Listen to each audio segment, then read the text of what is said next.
ازيكم يا حبايبي؟ عاملين ايه؟ يا رب دايما تكونوا بخير وباحسن حال. وحشني من الفيديو اللي فات. موعدنا النهارده كده مع فيديو جديد، وهيكون فيديو ميزانية الشهر، شهر 5 ان شاء الله.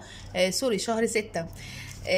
بإذن الله بالخطوات وبالتقسيمة اللي انا هقسمها معاكم الشهر دوت بالمبلغ كام، الا ان شاء الله بإذن الله يكفيني شهر كامل.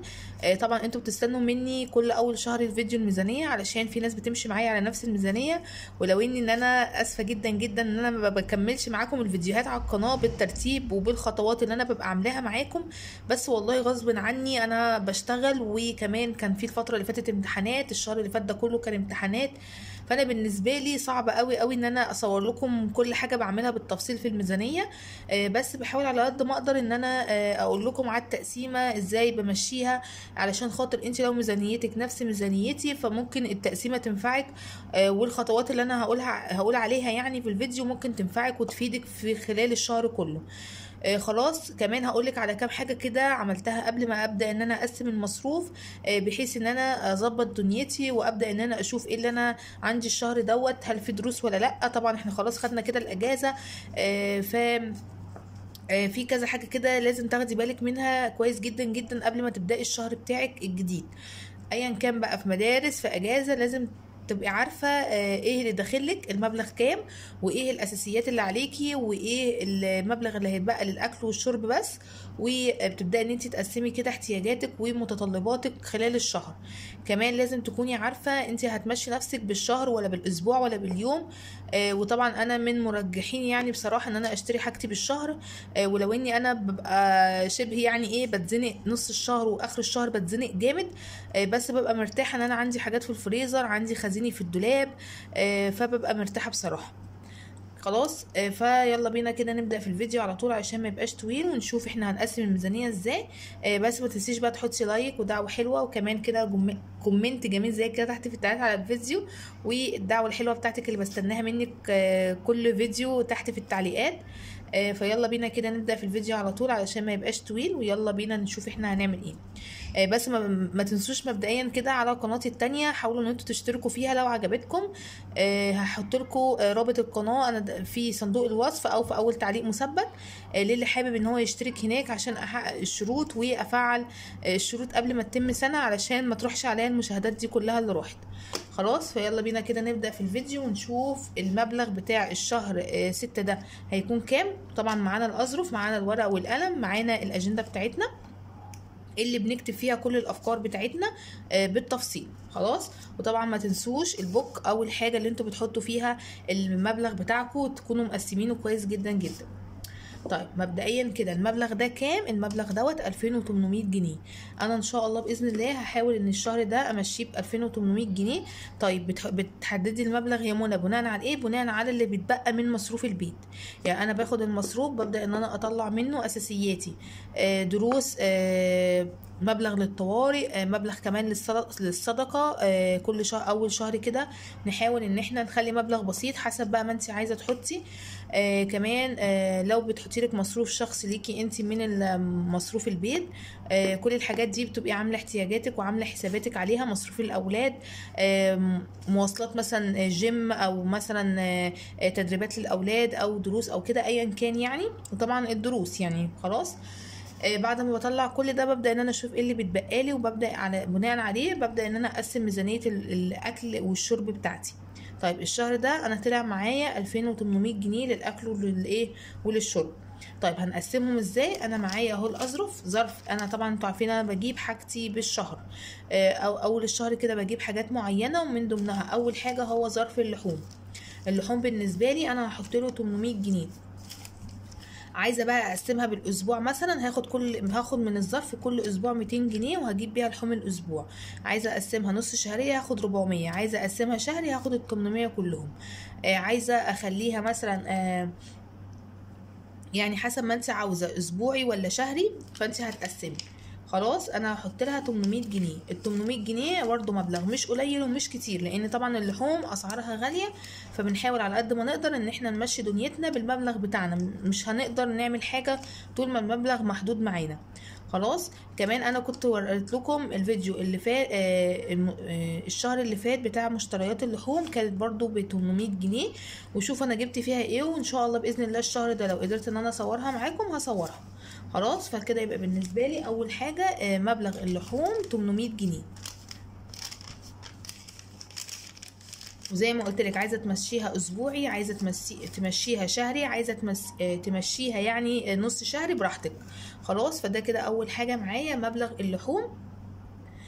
وبرضو بناء عليه انت بتحددي، يعني مثلا في ناس بتحب الفراخ اكتر من اللحمه، فانت هتكتري في الفراخ عن اللحمه. في ناس ما بتحبش السمك خالص فمش هتجيبي سمك، ممكن تجيبي مكانه كبده وسجق مثلا، رنجه، الحاجات دي.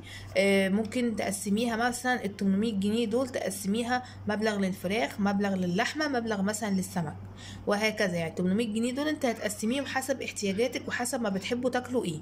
خلاص. تاني ظرف معايا هو من الأظرف المهمة جدا جدا اللي أنا بجيبها أول الشهر، هو الخزين وكمان المنظفات. بس أنا الشهر ده حطيت كده تكاية بسيطة في القسم ده أو في الظرف ده، هقول لكم عليه دلوقتي. طيب أنا في المبلغ ده في القسم اللي هو بتاع المشتريات الأساسية بتاعت أول الشهر، أنا هحط 500 جنيه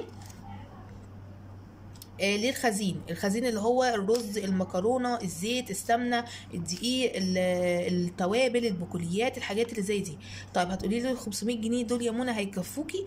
عايزه اقول لك ان انت حاولي على قد ما تقدري تفرزي الحاجه اللي عندك الاول، تشوفي ايه عندك ايه وما عندكيش ايه، وبناء عليه هتشوفي اللي ناقصك ايه، وهتبداي ان انت تجيبيه في حدود ال 500 جنيه، ما تزيديش عن ال 500 جنيه. وان شاء الله باذن الله يعني هيكفوا. ربنا يا رب يحط كده في بيوتنا كلنا الخير والبركه. خلاص. فانا هحط 500 جنيه، 2 3 4 5، هحط 500 جنيه للخزين. خلاص. هحط كمان 200 جنيه للمنظفات. طيب ال 200 جنيه بتوع المنظفات دول انا هخصصهم للمنظفات اللي انا هجيبها خلال الشهر كله. هحاول على قد ما اقدر ان هم يكفوني، هشوف الاولويه ثم الاولويه في المنظفات. وان شاء الله باذن الله لو قدرت اعمل معاكم ازاي نوفر في المنظفات هصوره معاكم باذن الله. فالمهم يبقى كده 500 للخزين، وكمان 200 جنيه للمنظفات. كمان هخلي 100 جنيه هجيب بيها تفريزات خضار. يعني هشوف كده كل اول شهر ايه الخضار اللي بالنسبه لي رخيص في السوق، اقدر ان انا اجيب منه كميه وافرزه، هينفعني شهور قدام، فهجيبها من ال 100 جنيه ديت. خلاص. مثلا صلصه، نوع مثلا فلفل لو رخيص هاتيه، الجزر، الحاجات اللي هي ممكن ان احنا نجيبها، ليمون. طبعا كل شهر بيختلف عن الشهر التاني في الاسعار، فانت هتشوفي الحاجه اللي سعرها يعتبر رخيص بالنسبه لك، فانت هتجيبي منها وتفرزي منها في الفريزر شهر على شهر. ان شاء الله باذن الله هتلاقي عندك الفريزر عندك مليان، وال 100 جنيه دي كده بتاعه التفريزات. يبقى اجمالي الاساسيات الشهريه اللي هي اول الشهر 800 جنيه، 500 خزين، كمان 100 جنيه تفريزات، و200 جنيه منظفات. دي كده الحاجات اللي انا هجيبها اول الشهر. بالنسبه لي لو انت عملتي الحركه ديت هتلاقي عندك اول الشهر بيتك مليان بالخير. خلاص. في حاجات بقى بنجيبها اسبوعيا زي الخضار، الفاكهه، حاجه الفطار والعشاء. طيب بالنسبة للمشتريات الأسبوعية احنا هنقسمها على 4 أسابيع، الأسبوع الأول والتاني والتالت والرابع. طيب احنا المصروف الأسبوعي ده بيبقى ايه الحاجات اللي احنا بنجيبها؟ زي ما قلت لكم، الخضار، الفاكهة، حاجة الفطار والعشاء. لو اتبقى فلوس ومحتاجه مثلا صنف توابل ب5 جنيه، فلفل اسود ب5 جنيه، كمون، محتاجه مثلا ب10 جنيه عدس، ب10 جنيه فاصوليا، الحاجات البسيطه دي، ليفه، مثلا كيلو صابون مواعين ب5 جنيه ولا ب10 جنيه.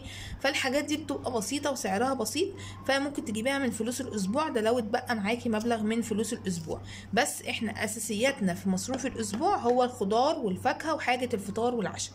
طيب احنا هنقسمها ازاي؟ هنا هيكون متبقي معايا 1200 جنيه، فاحنا هنقسمها كل اسبوع 300 جنيه، 1 2 3، 300 جنيه كل اسبوع. هنحاول ان احنا نمشي دنيتنا بيهم، ونحاول ان احنا نقتصد على قد ما نقدر بفلوس الاسبوع انها تكفينا الاسبوع كله ان شاء الله.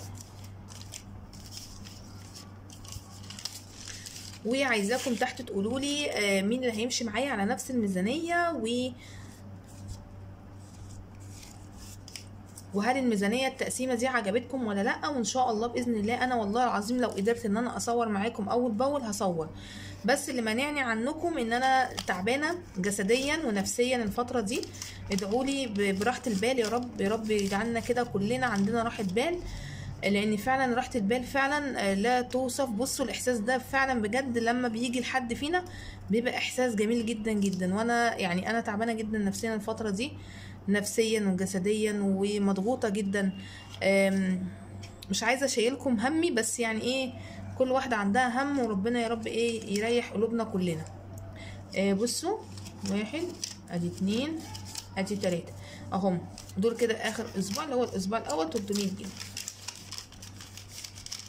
يبقى انا كده قسمتها ازاي؟ قسمتها 4 اسابيع، كل اسبوع 300 جنيه، قسمتها 800 جنيه من اللحوم اهو، و800 جنيه الخزين والمنظفات والتفريزات. دي كده الحاجات الاساسيه، ودي كده التقسيمه بتاعت الشهر ده. يا رب بقى يكون الفيديو عجبكم، استفدتوا منه حتى لو بمعلومه بسيطه.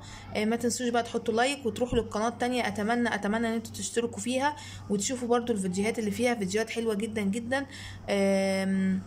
يا رب تعجبكم هي كمان، واشوفكم على خير في فيديو جديد. مع السلامه.